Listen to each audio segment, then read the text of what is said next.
Malachie chapitre 3, nous sommes dans le verset 7. Lisons mon frère Mike. Malachie chapitre 3, verset 7. Depuis le temps de vos pères, depuis le temps de vos pères, vous vous êtes écartés de mes ordonnances.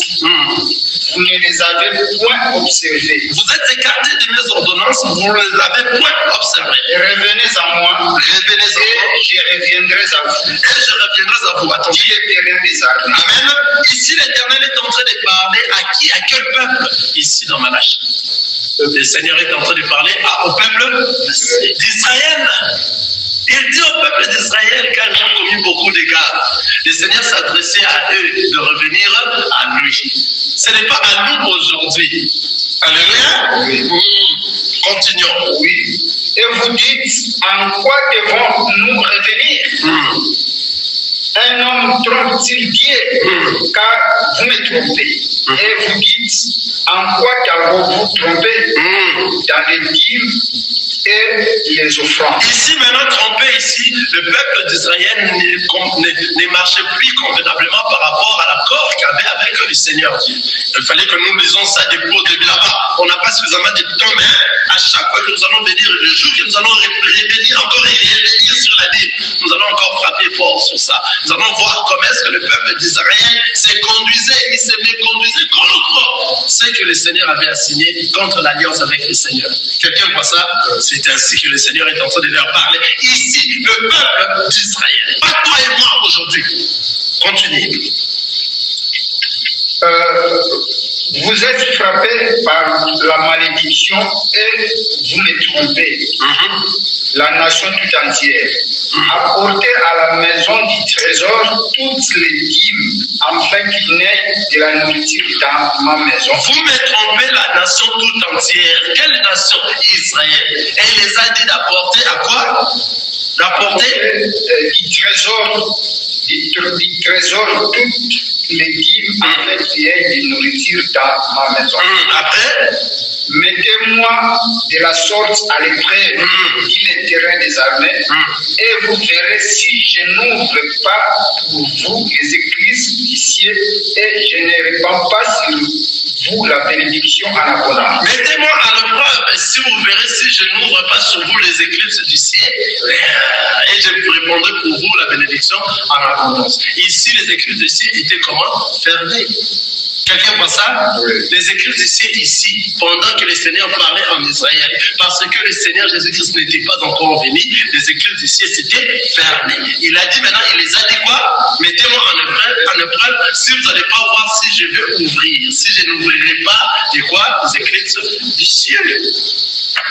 Ça se comprend clairement. Mais depuis que le Seigneur Jésus-Christ est venu, à sa mort sur la croix, il est ressuscité, il est revenu sous forme du Saint-Esprit, le ciel était ouvert. Alléluia. Car à sa mort sur la croix, la parole nous dit, le rideau du temple s'est séparé à deux. Depuis que le ciel est ouvert, le Saint-Esprit est descendu, nous sommes dans les temps de la grâce. Maintenant, le Saint-Esprit est en train de nous conduire et il va nous faire discerner le bien et le mal jusqu'au jour de l'enlèvement. Car l'église du ciel est ouverte. Quand est-ce que ça va se refermer? Le jour de l'enlèvement. Une fois que nous sommes enlevés, les églises du ciel vont se refermer encore de nouveau. Ceux qui vont rester, la Vierge folle et Israël, ceux qui vont rester, ils vont commencer maintenant à prier afin que le Seigneur puisse ouvrir les ciels. Quelqu'un voit ça? Dans les temps qu'ils sont en train de passer ici, ce n'est pas le temps pour nous de donner des dîmes ici. On parlait ici au peuple d'Israël. Ça ne nous concerne pas. Si ces gens-là continuent à parler des dîmes dans ces temps ici, ce sont des voleurs. C'est pour ça que vous avez vu cette maman-là est partie là-bas en train de demander des 2000 €. Car elle sait, elle est en train de chercher pour vous donner 2000 €, comme avait dit un de nos frères, le docteur Roger Bouleli. Vous donnez les 2000 €, c'est pour nourrir son chien. Parce que cette maman-là a un chien. La maman, elle s'appelle comment? Joël Kabassé. Elle a un gros chien et ce chien-là les lèche, l'embrasse, les lèche la bouche. On a vu ça dans les YouTube. Cette maman-là, ce chien-là lèche la bouche. On ne sait pas. Et toi, tu donnes ton 2000 €, c'est pour nourrir ce chien. Alléluia. Faisons très attention. Faisons très attention dans ce temps ici que nous sommes. La parole nous dit ça. C'est-à-dire, dans ce temps ici, toi qui demandes des dîmes, tu es à côté. Car nous savons l'enseignement sur la dîme. C'est quoi la dîme? Nous connaissons cela. Nous allons revenir pour ça encore une fois de plus. Car le peuple de Dieu a besoin de manger, de comprendre réellement la parole du Seigneur. Comme il y a un pasteur ici, un homme de Dieu, un docteur en plus, qui me dit que le salut, la dîme n'a rien à voir avec le salut. J'ai dit, oh mon Dieu, que tu touches cet homme de Dieu. Comment ne pas connaître beaucoup comme ça? Alléluia. Nous allons revenir sur ça. Et nous allons démontrer c'est quoi la dîme. Alléluia, dans les temps de la grâce. Amen. Nous continuons avec ce que nous sommes en train de dire dans 2 Corinthiens chapitre 6. C'est là où nous sommes. Ces gens-là, ce sont des gens à qui nous devons sortir du milieu d'eux. Nous ne devons pas demeurer avec eux. Et nous ne devons pas s'assembler avec eux parce qu'ils ne marchent pas convenablement par rapport à la parole du Seigneur. Et le Seigneur nous interdit de ne pas être avec eux. Et nous allons suivre l'Éternel, nous allons suivre le Seigneur et non ce que disent les gens. Alléluia.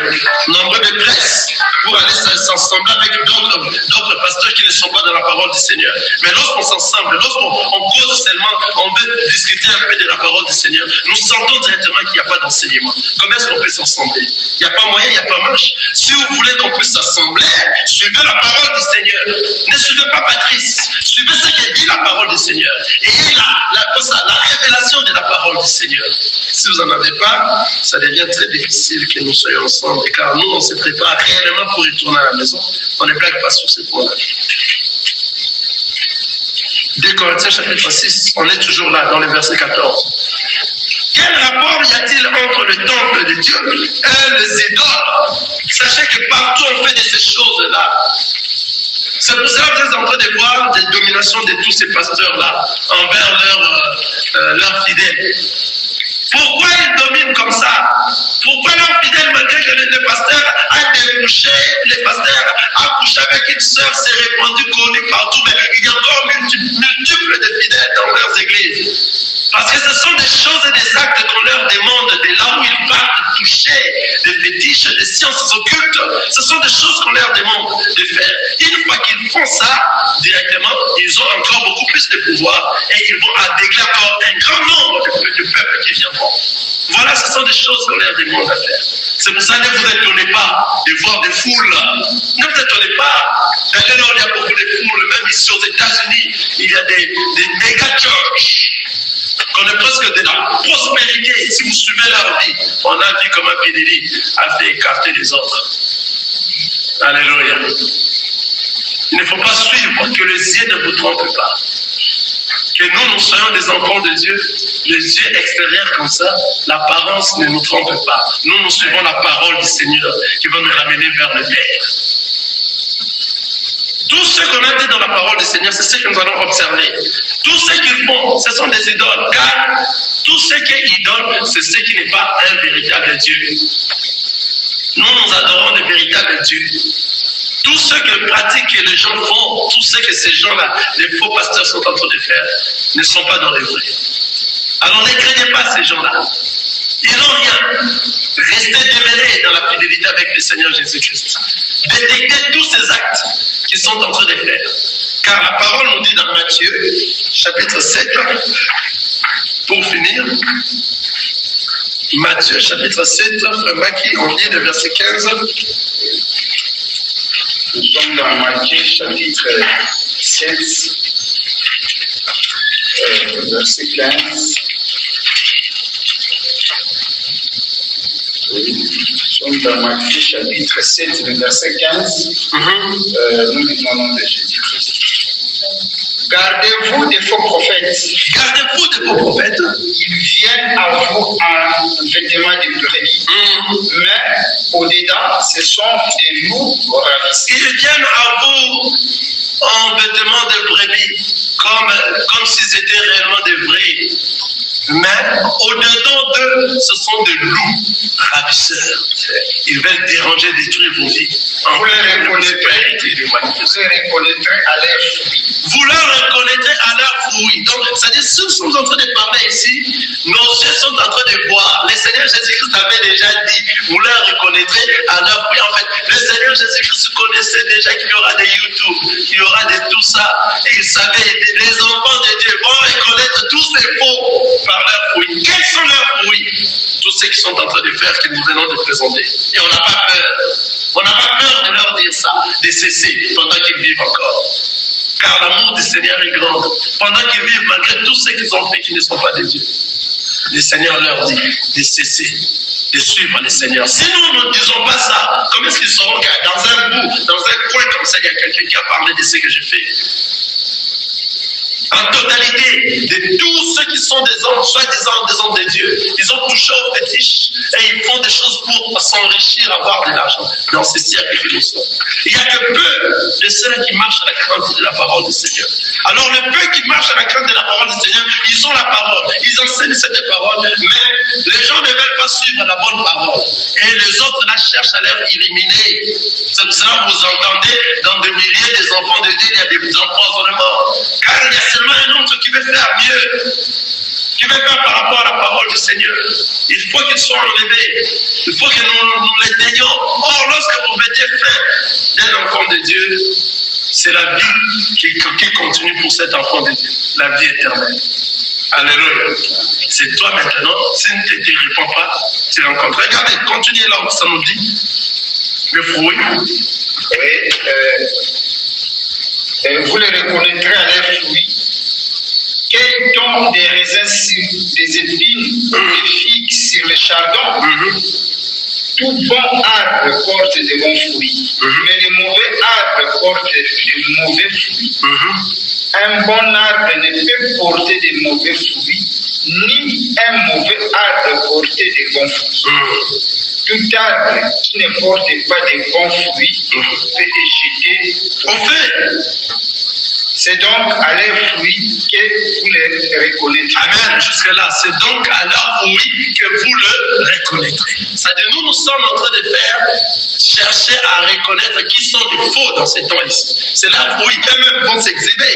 Car le Seigneur a déjà dit, leurs fruits vont se faire exhiber par eux-mêmes. Que nous sommes des faux en fait. Mais qui sont ceux-là qui vont reconnaître que celui-là est vrai, celui-là est faux? Ce sont que ceux-là qui ont été prédestinés, ce sont que ceux-là qui mangent réellement la bonne sémence, qui reçoivent vraiment l'enseignement, et leurs yeux sont ouverts. Ce n'est pas donné à tout le monde. Alors, il ne faut pas avoir des soucis ici. Si invite quelqu'un à venir prier avec vous, il refuse pour ceci, cela. Comprenez que ce n'est pas donné à tout le monde. La personne qui réellement a été avant la création, une fois que tu lui parles de la parole du Seigneur, il va sentir dans toi la manière dont tu es en train de lui parler est différente de ce qu'il a déjà écouté. Il va se précipiter comme jamais. Il va chercher l'endroit pour se préparer à la rencontre de Christ bientôt. Que le Seigneur nous bénisse. Amen. On va se lever.